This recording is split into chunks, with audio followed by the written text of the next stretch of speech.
بسم اللہ الرحمن الرحیم۔ السلام علیکم۔ حضور اکرم صلی اللہ علیہ وآلہ وسلم کی پیدائش سے صرف 55 دن پہلے یمن کا بادشاہ ابرہہ ہاتھیوں کی فوج لے کر کعبہ ڈھانے کے لیے مکہ پر حملہ آور ہوا تھا۔ اس کا سبب یہ تھا کہ ابرہہ نے یمن کے دارالسلطنت صنعا میں ایک بہت ہی شاندار اور عالیشان گرجا گھر بنایا اور یہ کوشش کرنے لگا کہ عرب کے لوگ بجائے خانہ کعبہ کے یمن آ کر اس گرجا گھر کا حج کیا کریں۔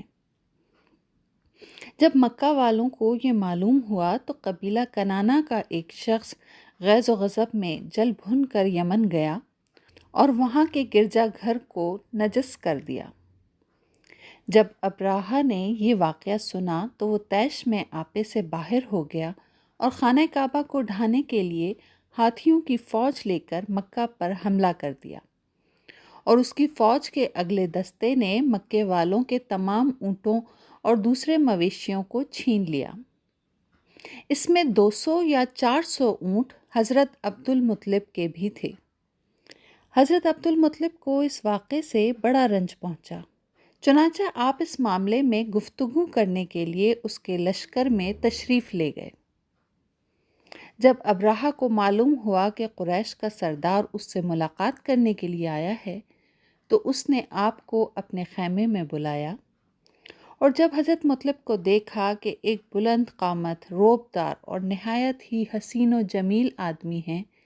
جن کی پیشانی پر نور نبوت کا جاہ و جلال چمک رہا ہے، تو صورت دیکھتے ہی ابرہہ مروب ہو گیا اور بے اختیار تخت شاہی سے اتر کر آپ کی تعظیم و تکریم کے لیے کھڑا ہو گیا اور اپنے برابر بٹھا کر دریافت کیا کہ کہیے سردار قریش، یہاں آپ کی تشریف آوری کا کیا مقصد ہے؟ حضرت عبد المطلب نے جواب دیا کہ ہمارے اونٹ اور بکریاں جو آپ کے لشکر کے سپاہی ہانک لائے ہیں، آپ ان سب مویشیوں کو ہمارے سپرد کر دیجیے۔ یہ سن کر ابرہہ نے کہا کہ اے سردار قریش، میں تو یہ سمجھتا تھا کہ آپ بہت ہی حوصلہ مند اور شاندار آدمی ہیں، مگر آپ نے مجھ سے اپنے اونٹوں کا سوال کر کے میری نظروں میں اپنا وقار کم کر دیا۔ اونٹ اور بکری کی حقیقت ہی کیا ہے؟ میں تو آپ کے کعبے کو توڑ پھوڑ کر برباد کرنے کے لیے آیا ہوں۔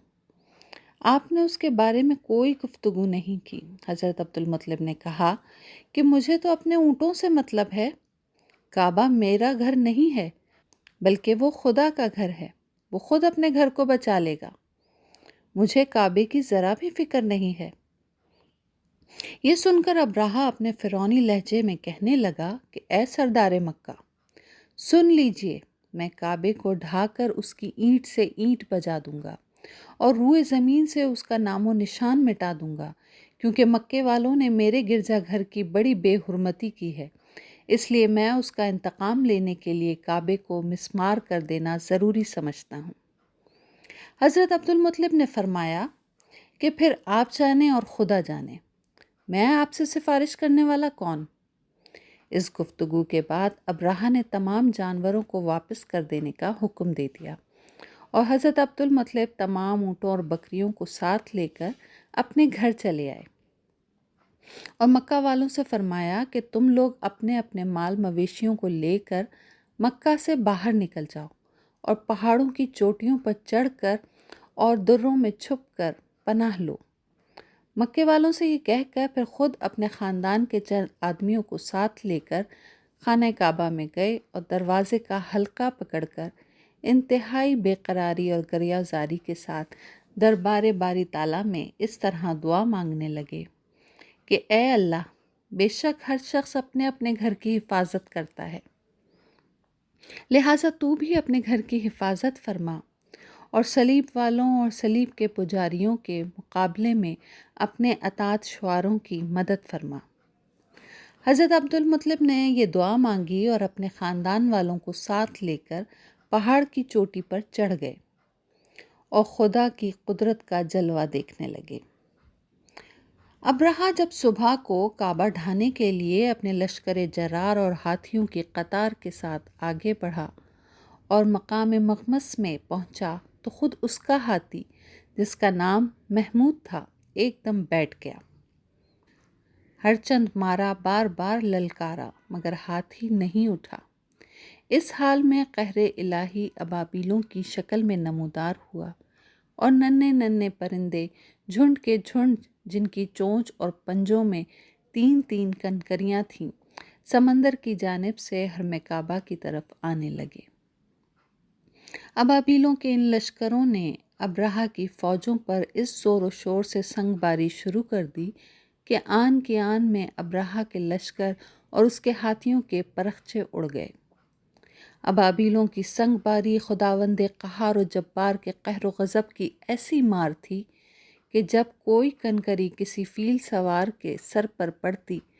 تو وہ اس آدمی کے بدن کو چھیدتی ہوئی ہاتھی کے بدن سے پار ہو جاتی تھی۔